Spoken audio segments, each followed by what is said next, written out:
Nandito siya. Nahanap mo na bang lolo namin, kuya? Sino kayo? Yan pong si kuya galing po sa registration office. Tapos ako naman po si Kim Malsun, yung lolo po kasi Sandali lang. namin. Sabihin mo, pulis ka ba talaga? Sabi ko na nga ba eh. Sino ka ba? Sabihin mo muna sa akin kung nasan yung... Alis! Umalis ka na kung ayaw mong mamatay. Ayaw mo pa rin umalis?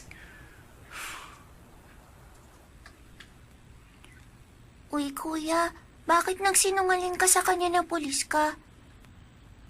Ate, parang kakaiba siya, no? Uy, Malsun. Teka, bakit ba dala mo pa yan?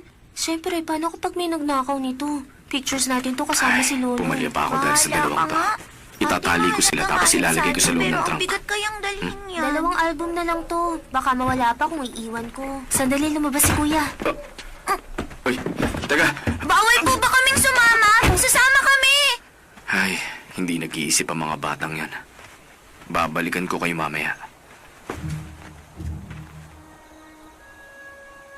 Bakit dinukot ng mga pulis ang suspect?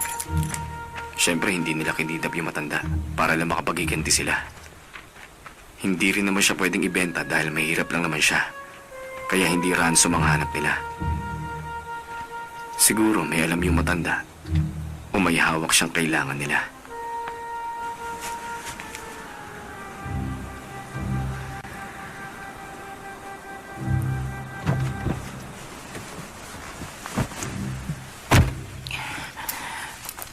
May pumunta kanina. Sino?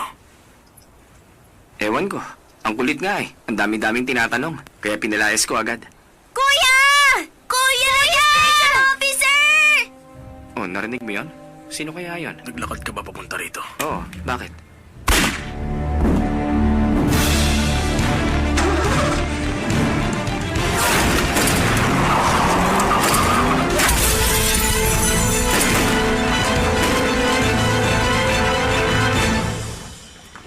Hay! Buisit! Kuya! Nasaan ka ba, kuya?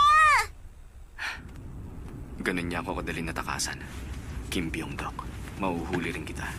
Gamit ang sarili kong kamay. Ha? Yung caramel? Ay, nalaglag ng tumatakbo ko. Ang malas ko naman ngayon. Wala na rin akong pera. Uy, Kuya. Saan na po ba tayo pupunta ngayon?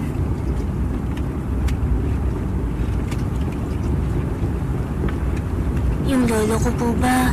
Maayos sa lagay Ay. niya? Po, Ang ingay mo.